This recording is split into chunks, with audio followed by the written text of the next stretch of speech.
Hello students, this is VK Mahajan and I am here to discuss one very basic topic of grammar that we call as determiners. Okay, many students require when they are in early classes that we require this, we need to learn determiners. Though we talk about the whole of the grammar, parts of speech and all, but this is something before that we study, this is determiners. Now when you say the word determiner, what do you mean by the word determiner? Don't you think this is something like determine? We can say it determines your position in the society. यानी determines means वो आपको specify कर देता है, वो fix कर देता है. तो ये डिटरमाइन करता है, ये कहीं ना कहीं आपको उस वैल्यू को प्लेस करने में हेल्प करता है, डिटरमाइन करता है. तो यानी ये डिटरमिनर्स हो गया. तो डिटरमिनर्स आर समथिंग जो डिटरमाइन करें, जो किसी पोजीशन को जस्टिफाई करने के लिए यूज हो रहे हैं. नाम से पता चल रहा है कि वो डिटरमाइन है, तो वहीं से हमने डिटरमिनर्स हमने कहना शुरू करा. तो what is the definition? Say go by this definition which is already written in your books and all. Let's understand it gradually. पहले डेफिनेशन से शुरू करते हैं. क्या? They are the kind of non modifiers होता है. They are the kind of non modifiers होता है एंड दे प्रीसीड मतलब वो पहले आते हैं. द नाउन दे मॉडिफाई, वो उससे पहले आएगा. ये हम बोलते हैं ये पहले आते हैं. तो मैं अगर ऐसा बोलूं, अगर मैं ऐसा लिखूं word like this,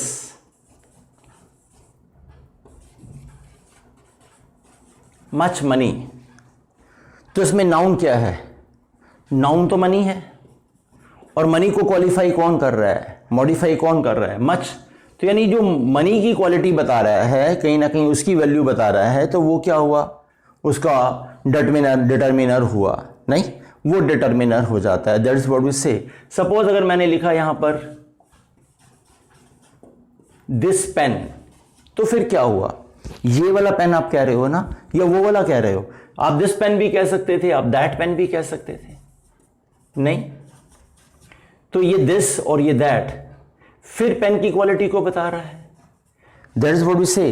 this pen हो जाए या दैट पेन हो जाए, यानी आपको समझ ही आता है कि कैसे करेंगे. ठीक है. अब आप बोलते हैं सम स्टूडेंट्स. सपोज अगर आप लगाते हो सम स्टूडेंट्स, तो अल्टीमेटली स्टूडेंट्स के साथ आपने सम को मॉडिफाई करने के लिए लगा दिया है. आपने कहा एनी न्यूज, मीन्स क्या? एनी न्यूज के लिए लगा है. तो ये जो noun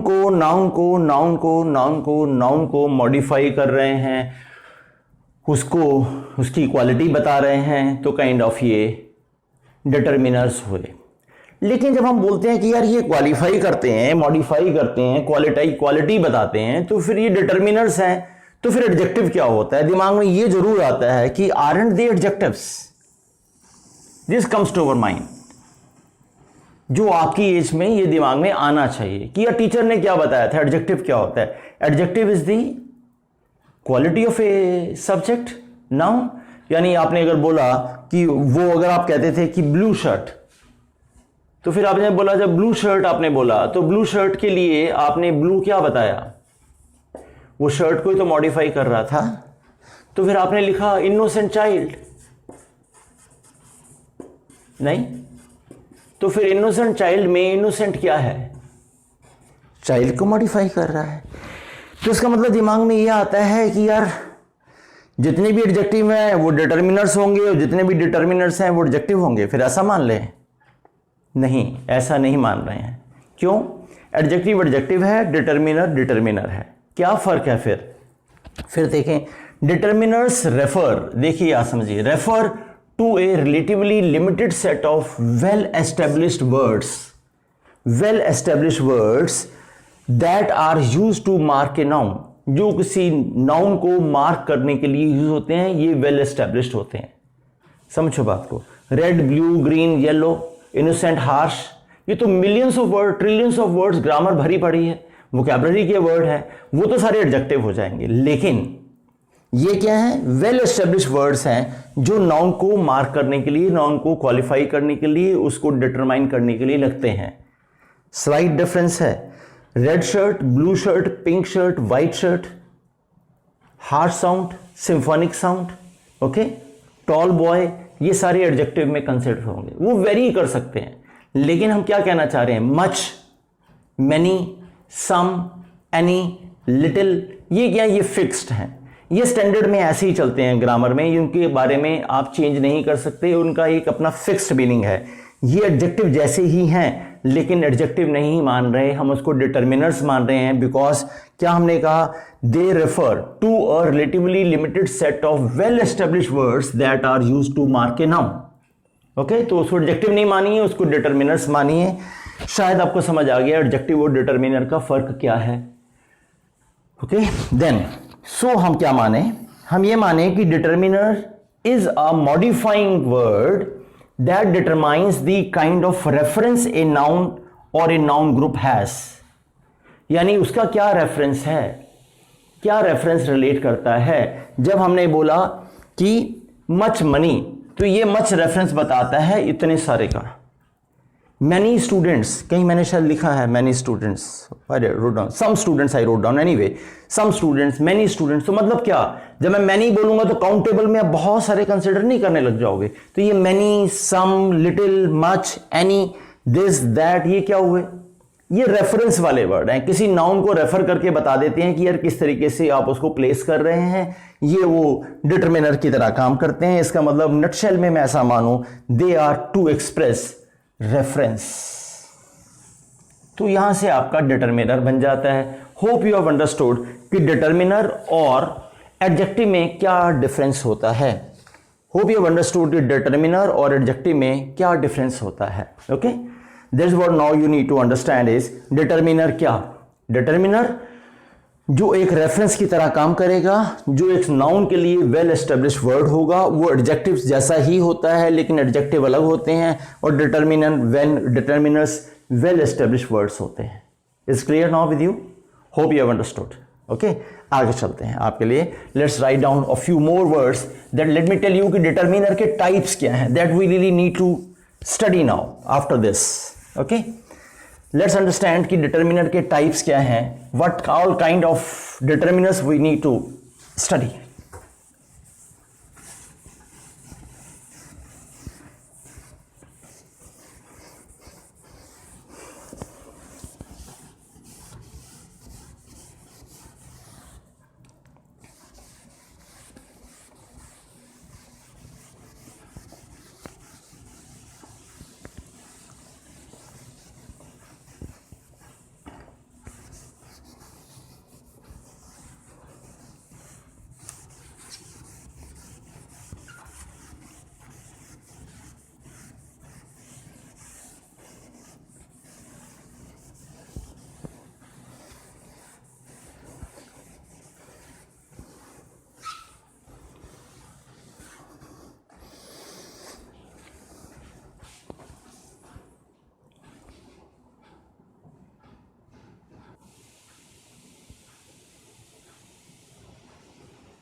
So what it is, I have written types of determiners for you. Now you say type of determiners. Okay, so what type of determiners do we have? Now I have written on your board, one is articles. We have the articles as determiners. We have quantifiers. I'm just telling you the names. One is articles, one is quantifiers, one is demonstrative determiners, then they're numbers, and then they're distributive, then they're possessive, then they're defining words, then question words. These are the types of determiners that we need to study before we complete the whole chapter. I've written a few examples for your support so that you can have a bit of the idea before we go to the next step of understanding at length all these topics. Like articles, we know a and the are the three articles. This all you know, and we have to discuss about them in detail in the coming classes. Now when I say quantifiers, तो जो quantifiers जो quantify करें, यानी जो quantity को बताएं, तो कैसे वर्ड होता है? मच होता है, लिटिल होता है, एनफ होता है, बहुत सारे वर्ड ऐसे होंगे, यानी जो क्वांटिटी को क्वालिफाई करेंगे, एडजेक्टिव नहीं होंगे, लेकिन कहीं ना कहीं डिटरमाइन करेंगे, तो डिटर्मिनर्स हो जाएंगे। डिमॉन्स्ट्रेटिव, दिस, दैट, दीज, दोस, ये सारे क्या हैं? जो बताते हैं डेमोन्स्ट्रेटिव होते हैं? नहीं। सिमिलरली नंबर्स को बताने वाले, जहां पर फ्यू आ जाए, मैनी आ जाए, काउंटेबल हो जाएगा, तो ये भी तो कहीं ना कहीं नंबर्स को इंडिकेट करेगा, ये भी कहीं ना कहीं डिटर्मिनर ही होगा। मैनी स्टूडेंट्स हमने कहा था, फ्यू कॉइन्स हमने कहा है, इसका मतलब ये क्या हुआ? ये भी तो कहीं ना कहीं क्वालिटी बता रहा है, उसकी डिटरमाइन कर रहा है, नाउन को उससे पहले आ रहा है, तो नंबर्स वाले हो गए। डिस्ट्रीब्यूटिव क्या होते हैं? Each and every. हम इतनी बार यूज करते हैं ईच एंड एवरी, कभी रियलाइज ही नहीं करा कि ईच और एवरी में डिफरेंस क्या होता है। That we need to study now in the coming classes. And then possessive, when you say my, your, mine, ये वो जब यूज करते हैं तो ये पॉजेसिव होते हैं, इसके बारे में भी बात करेंगे। And then defining words. Defining में 3 वर्ड आते हैं, which, what and whose. Okay, जो डिफाइन करते हैं, यहां पर हम बोल देते हैं। और फिर क्वेश्चन वर्ड्स आ जाते हैं। क्वेश्चन वर्ड्स में मतलब जो क्वेश्चन को क्वालिफाई करे, क्वेश्चन के तरीके से बताए, जो सारे के सारे WH फैमिली वाले, whose, whom, where, why, what, how भी आता है। जस्ट फॉर योर रेफरेंस, ये WH से हटकर होता है, but this is also there, how भी होता है। These are the types of determiners that we have. We have to study about them in the coming time. That's what you need to understand. तो articles में हो गए A and the, quantifiers में जो quantity को बताएं, demonstrative जो demonstrate करें, ये वो, दिस इज माई पेन, ये शो कर रहा है, दोज आर माई फ्रेंड्स, वैसे वाला। नंबर्स आपको समझ ही आता है, फ्यू, मैनी होता है। फिर आपने बोला डिस्ट्रीब्यूटिव, तो मैंने कहा कि ईच एवरी जैसा हो जाएगा, वो होगा। फिर पॉजेसिव जो पोजेशन को दिखाएगा, आपने बोला है कि दिस इज माइन। माइन क्या? My copy, my notebook, my car, ऐसा भी हो सकता है, वैसे वाला। एंड देन डिफाइनिंग वर्ड्स, जो डिफाइन करें, विच, व्हाट, क्या, what do you want to say, ऐसे वाला व्हाट आ जाएगा। और फिर क्वेश्चन में भी WH फैमिली वाले होते हैं, हुज वाले होते हैं। ये दोनों थोड़ा सा ट्रबल कर सकते हैं भैया, बोर्ड पर पढ़ें, लेकिन when we will discuss I think I will clarify them well to you. जैसे हमने डिटर्मिनर और एडजेक्टिव का डिफरेंस आपने समझ लिया है। Hope you have understood this much. Let me go in detail after this.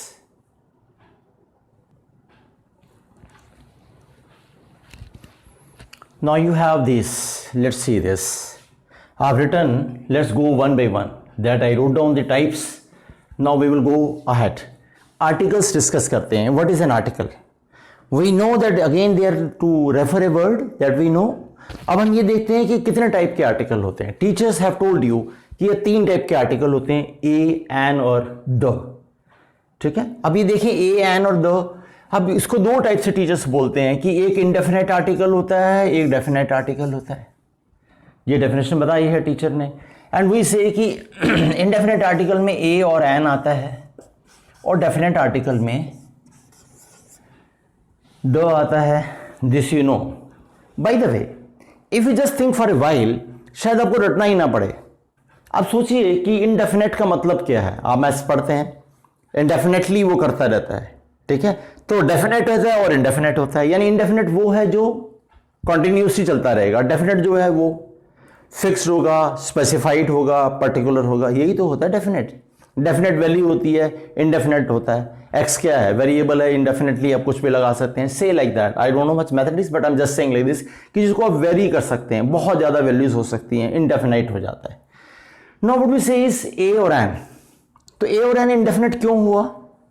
क्योंकि आप मेरे पास आए और आपने कहा कि सर एक पेन देना, तो मैंने क्या करा, ड्रॉअर खोली और एक पेन दिया। कौन सा पेन? कोई भी स्पेसिफिक नहीं, कोई general pen I picked up. So when you came, then when you told me what, give me a pen, then I call it a pen means any pen at random. I say when you write like this is random होता है। I opened my drawer and picked up any pen of my drawer and gave it to you. There was nothing specific, ठीक है। Then we say that is A होता है। And an, I have an orange with me. Simple, N orange, कोई सा भी orange हो सकता है। कहीं से भी लाया हूँ, घर से लाया हूँ, ऑर्चर्ड से लाया हूँ, कहीं से भी लाया, मार्केट से लाया हूँ, बट मैं कह रहा हूँ यार आई हैव एन ऑरेंज होता है। Means when you use the word A और this use an, they are use randomly.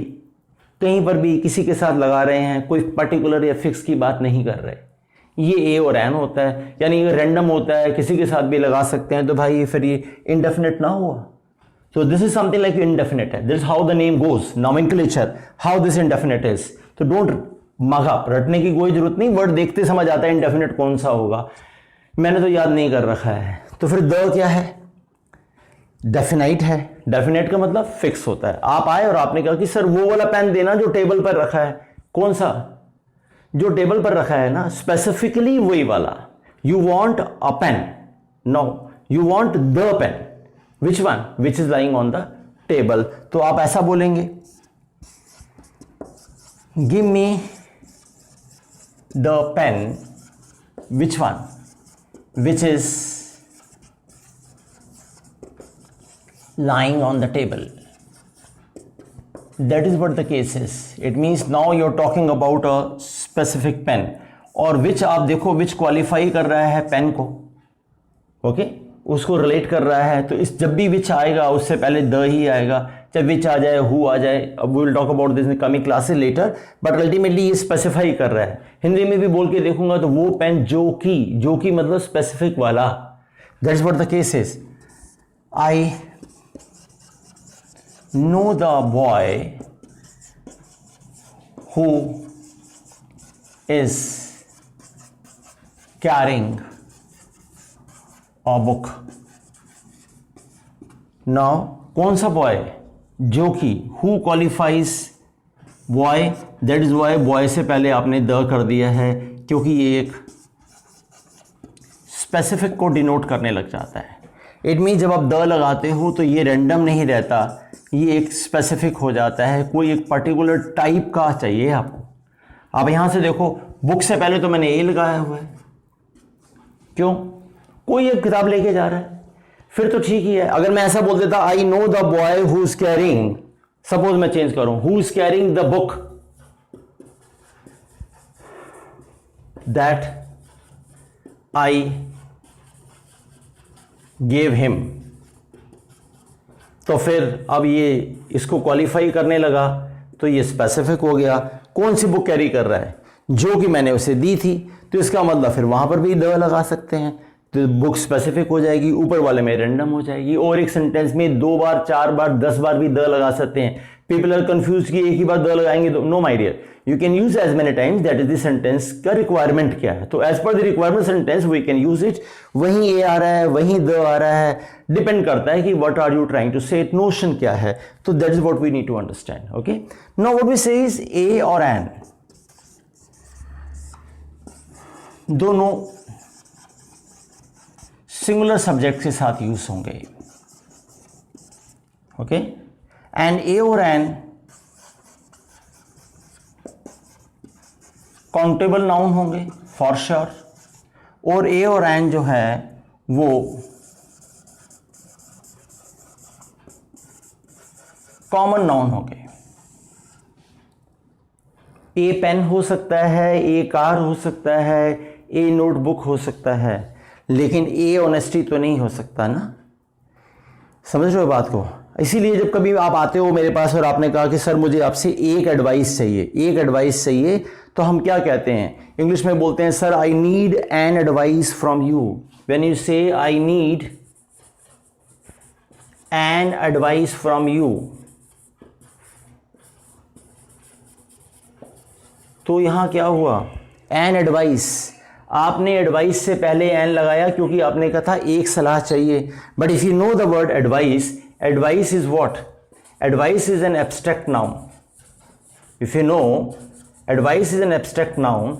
अगर एब्स्ट्रैक्ट नाउन है तो उसका आप 1 2 3 4 नहीं बना सकते, उसके आगे ए नहीं लिख सकते, एन नहीं लिख सकते. इट मीन्स ऐसा बोलना ये इनकरेक्ट है, बिकॉज ये काउंटेबल नहीं है. तो ए और an can be use with the countable only. It means what we say is I need a piece of advice from you. आगे से स्कूल में ये गलती नहीं करें. I need an advice नहीं बोलें, I need a piece of advice बोलें. देखिए, it will leave an impact on the teacher and definitely that is correct English. Okay, so this is wrong because advice जो है वो abstract noun है. We will study about 9 nouns in coming classes. But ये understood है कि यार वो advice के आगे आप n नहीं लगा सकते, तो I need a piece of advice है. And many young people are watching this video. I would like to know, do you really know the difference between advice and advise? Anyone who can tell me? Just try to find out.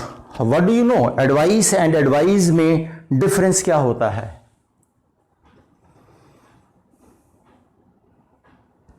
क्या difference है advice और advise में?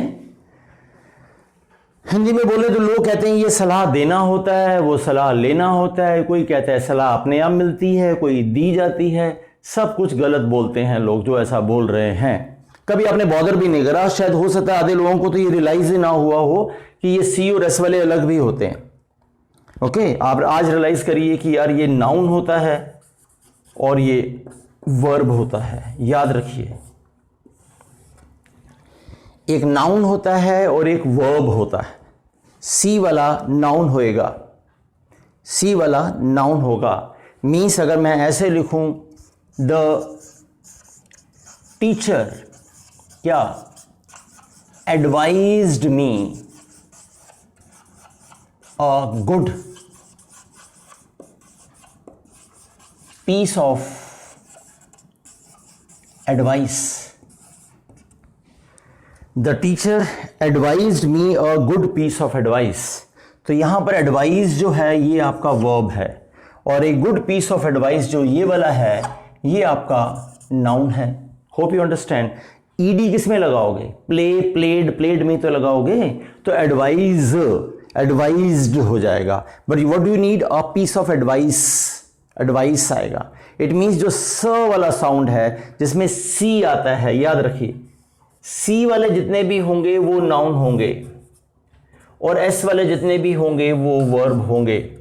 ये याद रखना है. जितने भी होंगे मतलब लोग कह रहे हैं जी कि जितने भी होंगे का मतलब क्या है? जितने भी होने का मतलब ये है कि आप देखो कितना हम गलत लिखते हैं. Practice, license, prophecy. इसी प्रैक्टिस को आप प्रैक्टिस लिखोगे SE और इसको आप लाइसेंस्ड लिखोगे, ऐसे लिखोगे. एस वाला वर्ब हो जाएगा, सी वाला नाउन हो जाएगा. ओके, यानी टीचर जब कहती है कि यार you have to practise, means you have to practise, तो ये दिमाग में आना चाहिए कि यहां पर एस लिखेंगे सर. ठीक है. और touching feet is a common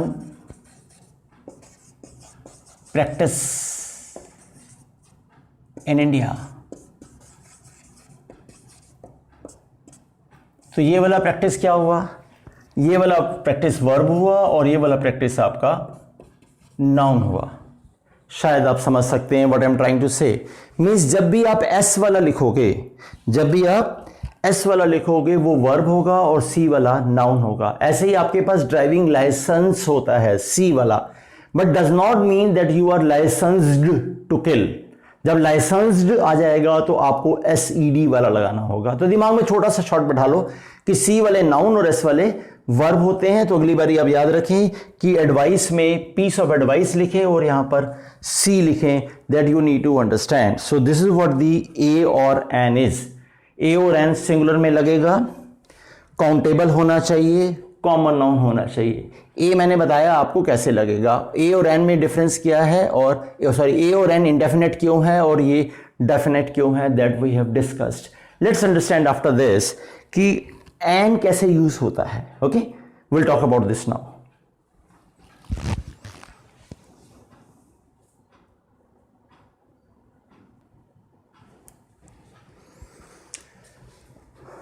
So now as we have understood कि डेफिनेट और इनडेफिनेट क्या है, तो उसके आगे चले देखें क्या एन कैसे यूज होता है. How do we use the word an? People से हमें आता है, अग्रीड है, एन आपको आता है. Let's understand. So I am trying to speak, मैं हिंदी इंग्लिश में बोल रहा हूँ, hope you don't mind, because the reason this video is watched by many people in our country. So it is not like that if you continue speak in English it will be good. Ultimately it is the idea of learning English. Okay, तो kindly understand it accordingly कि हम ये कह रहे हैं कि N अगर लगे तो एन कैसे लगता है. देखते हैं आपके टीचर ने क्या बताया है, एन कहाँ लगता है. आपके टीचर ने कहा कि जी एन लगता है, कहाँ लगता है एन. आप कहते हैं, आपके टीचर ने बोला है कि टीचर ने कहा है कि ये वॉवल साउंड के साथ लगता है, मीन्स AEIOU के साथ लगेगा. ओके, वॉवल साउंड के साथ लगेगा. बार बार याद रखिए, वॉवल के साथ नहीं लगेगा. अगर आप बोल रहे हैं वॉवल के साथ लगेगा तो यू आर रॉन्ग. वॉवल के साथ नहीं लग रहा है. यूनिवर्सिटी और अम्ब्रेला, तो यूनिवर्सिटी में तो ए लगा रहे हो और अम्ब्रेला में एन लगा रहे हो. दोनों ही तो यू से स्टार्ट हो रहे हैं. इसका मतलब प्रोनाउंसिएशन पर जाएगा ना काम. So it means the teacher was rightly saying that they have to go with vowel sound, not only vowel. So and will be used with vowel sound words. A, E, I, O, U are the vowel sound and rest of the letters in English alphabet are consonants. They are consonants. एक और चीज देखो, आप बोलते हो कि I have learned all the alphabets. ठीक है, तो आपने कहा जी मैंने सारे अल्फ़ाबेट लर्न कर लिए हैं. टीचर ने कहा था भैया A to Z तक लर्न करके आना. मम्मी ने याद करा दिए, आपने कर लिए. से लाइक दैट, बचपन में तो ऐसे ही करते रहे. तो हम बड़े खुश हैं. मैंने सेंटेंस लिखा, आई have learned all the alphabets. तो ये सेंटेंस आपने तो सही बोल दिया, सामने वाले ने भी ओके कर दिया, लेकिन ये ग्रामेटिकली इनकरेक्ट हो गया. Hope you understand. Yes, many students, those who are already taking competitive exam, they really understand. Taking exams, you do not ever give exam. ये भी याद रखिए. I am going to give mathematics exam, wrong. I am going to take mathematics exam. You always take the exam. Teacher give the exam. Okay? तो हमेशा बोलिए I am not going to give exam. No, I am going to take exam. तो कई ऐसे लोग हैं हमारे बीच में जो कॉम्पिटिटिव कर रहे हैं, उनके लिए भी ये सेंटेंस ट्रेचरस हो सकता है. I have learned all the alphabets नहीं, I have learned all the letters. Alphabet जो है A to Z करके होएगा. इस पूरे को आप अल्फ़ाबेट बोलते हो. हिंदी में अपने आपने इसको वर्णमाला लिखा था. ऑल दी अल्फ़ाबेट्स नहीं, the English alphabet, then you can say. Otherwise you will say I have learned all the letters. Hope you understand. Anyway, तो हमने बोला कि 5 ये वॉवल साउंड है और बाकी सारे कॉन्सोनेंट हैं. कॉन्सोनेंट बाकी जो बच जाएंगे A to Z के बीच में, you know it. There is nothing like writing on this board. Now, when we say कि यार ये इस तरीके से चलता है, वॉवल साउंड के साथ चलता है. अब आपको पता चल गया. तो एन अम्ब्रेला हो गया, तो एन ऑरेंज हो गया और एन इंजीनियर हो गया. तो आप बन गए चैंपियन. आपको आ गया. मैं कुछ वर्ड लिख रहा हूँ बोर्ड पर, आप उनके आगे ए और एन लिखेंगे. When you are watching my video, kindly write A और an before these words. When I write these words, kindly note down and देखें आप इनके आगे क्या लगाएंगे. Kindly note down.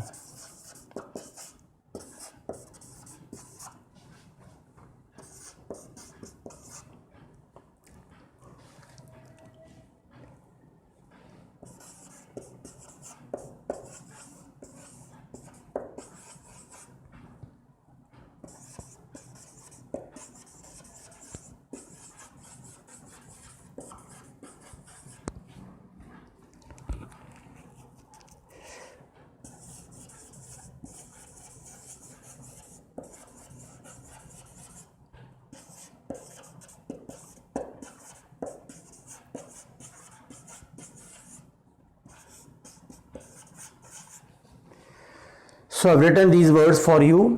There are 5 words. 10 words are there. Okay, this I've written already. Forget about this. These 10 words. Now these 10 words you have to write either a or an before these words. No the.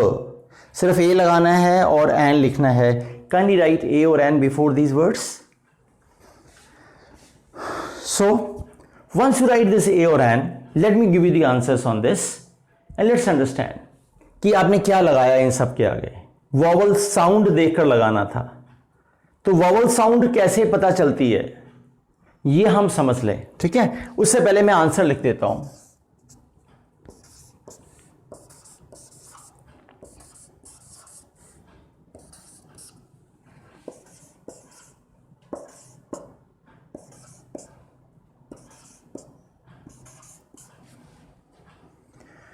Okay, now this is what the case is.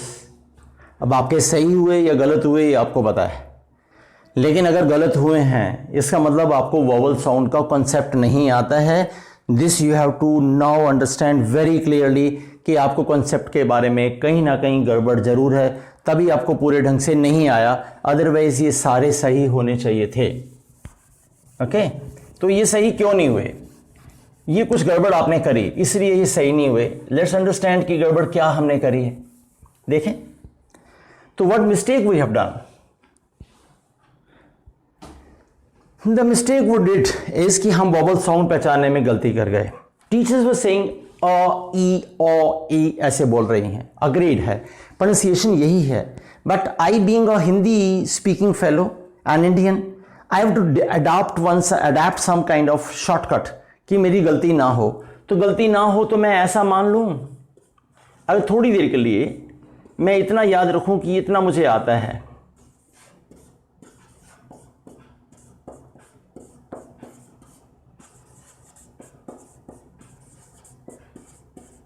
This is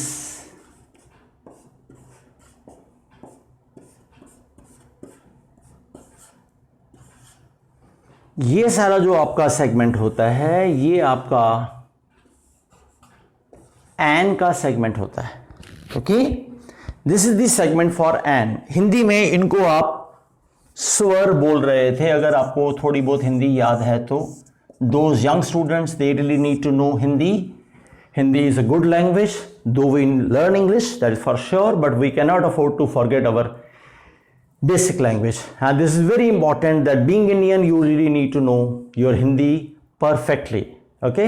Very important. If you feel कि आपको हिंदी नहीं आती, बहुत बड़ी बात है, तो I think you are wrong, you are mistaken. If you belong to Punjab, you belong to Rajasthan, you belong to Haryana, you really need to know your native language also. आपको हरियाणवी आनी चाहिए, पंजाबी आनी चाहिए, हिंदी आनी चाहिए, इंग्लिश आनी चाहिए। Why to forget? छोड़ देना आसान है, करना मुश्किल, लेकिन करने के बाद आपके पास एक अडेप्टेशन हो जाती है, कल को आप एक वर्सटाइल पर्सन होते हैं। I request all my students, don't forget your Hindi. Hindi भी उतनी ही अच्छी है जितनी इंग्लिश है, ठीक है, जो जहां रिक्वायरमेंट है हम वो सीख रहे हैं। कभी आप स्पेनिश भी तो सीखते हैं। Same I am learning this, doesn't really mean that I forget Hindi. Okay, आपको 69 और 69, 79 और 89 और 89 क्या, ये आपको आना चाहिए। Okay, just my suggestion, just as you are in the driving seat, as you sow so shall you reap. It's up to you. My suggestion, my experience says we really need to be with our roots. पेड़ कितना भी बड़ा हो जाए, जड़ें जमीन पर ही रहती हैं, तो जड़ पर पकड़े रखिए, तब पेड़ खड़ा रहेगा। हिंदी पढ़िए, हिंदी आपको आनी चाहिए, ऊपर चाहे फिर कितने भी स्पेनिश और इटालियन और इंग्लिश पढ़ते रहिए, does not really matter. But आप किसी को बाउंसर हिंदी में दे पाओगे, इंग्लिश तो बहुत सारे लोगों को आती ही होगी। Kindly keep learning that as well. Anyway, इसको स्वर कहते हैं। मुझे तो क ख ग भी आता है, बट आपको आता है नहीं आता, that you need to understand. तो ये छोटा बड़ा ये सारा आपको 5 स्वर आने चाहिए, इनको हिंदी में मात्राएं कहते थे। अब मुझे क्या करना है, बड़ा सिंपल है। What I say is whatever the word for which I am troubled, I know the pronunciation, no, I know the pronunciation, what is desired, whatever the pronunciation I know, I will write that pronunciation in Hindi. I will write that pronunciation in Hindi. What is the first letter of that Hindi word? If it falls in this segment, I will write an. If it doesn't fall in this segment, I'll write a. Means मैं उसकी जो pronunciation है उसको हिंदी में लिखूंगा। मैं इसको बोल रहा हूं यूरोपियन, तो ये य कौन सा है, यहूदी वाला, ये य है यज्ञ वाला, इसमें तो नहीं आता। इसका मतलब फिर मेरा ए लिखना चाहिए, चाहे मेरे पास ई और यू दो वॉवल लिखे हुए हैं। I am not worried about many vowels, I am worried about this sound. Your teacher said pronunciation. Pronunciation जो आप बोल रहे हो उसको हिंदी में लिखकर देख लो, समस्या खत्म है। तो फिर ये प्रोनाउंसिएशन इसकी जो होती है दैट इज ईयर होती है। समझिए बात को। तो ये ईयर है तो ए आएगा। दिस इज का प्रोनाउंसिएशन एयर है, ए आएगा। SMS कैसे लिखोगे? ए और स करके तो SMS बनाओगे, तो यानी SMS में एन SMS आपको लिखना होगा। Then you say a UFO, it will be UFO हो जाएगा। Okay, then again I come here, RBI officer, I know this is RBI officer, this is unique creature, this is one-eyed person, then this pronunciation, this is a good word, this is visa board होता है, this is visa, इसको औजा नहीं पढ़ना है, this is Ouija board होता है। नेक्रोमेंसर्स use, कोई तांत्रिक वांत्रिक यूज करते हैं, नेक्रोमेंसी बोलते हैं उसे, to call souls and ask them questions, it is I read in novels and all, this is Ouija board होता है। And this we call is, इसका प्रोनाउंसिएशन ही यू होता है। दिस मीन्स फीमेल शीप होता है। It is not only young students who are tortured by these two words. Understand? Many young, many like college going student, people of my age also by troubled this word कि यार ये औजा है या visa है। ये visa word है। अगर pronunciation we है तो इसका मतलब ए आएगा, दिस इज यू है तो फिर ए आएगा। ओके, अब ये प्रोनाउंसिएशन ऐसी ही है। अब ऐसी प्रोनाउंसिएशन क्यों है? ये कभी आपने टीचर से नहीं पूछा आज तक कि इसको यूनिवर्सिटी क्यों बोलते हैं, इसको यूनिवर्सिटी क्यों नहीं बोलते, इसको अम्ब्रेला क्यों बोलते हैं, इसको यम्ब्रेला क्यों नहीं बोलते। अगर आपको ये समझना है तो आपको फिनेटिक्स समझना होगा कि च कैसे बनता है, CH, और कभी वो श कैसे बन जाता है। It means you really need to learn pronunciation. So it is up to you at what level are you. Suppose अब 3rd 4th 5th 6th में है तो यार प्रोनाउंसिएशन थोड़ी सीखने चले जाएंगे। कॉलेज में है और आपका पेपर कुछ और है, आप प्रोनाउंसिएशन का एरिया नहीं है तो मैं वो नहीं चला जाता। इसलिए डू नॉट बॉदर कि प्रोनाउंसिएशन ऐसा क्यों है। If I know the pronunciation that serves my purpose, forget about anything else. Okay, अगर मुझे पता है ये अम्ब्रेला है तो मैंने माना था ये अ से चलता है और ये यूनिवर्सिटी से पता है कि ए आता है, तो फिर यूरोपियन में मैंने इसको यूरोपियन नहीं पढ़ा, मैंने यू से ही पढ़ा, इसलिए मैंने इसको वीजा बोर्ड का प्रोनाउंसिएशन आपको आना चाहिए। If you know this is Ouija board, perfectly all right, and that serves the purpose, this is you, तो फिर यू हो जाएगा। That is how we use the article an with them. मेरे ख्याल से अब आज के बाद आपको कभी प्रॉब्लम नहीं आनी चाहिए, वंस यू नो कि मुझे ये स्वर यूज करने हैं।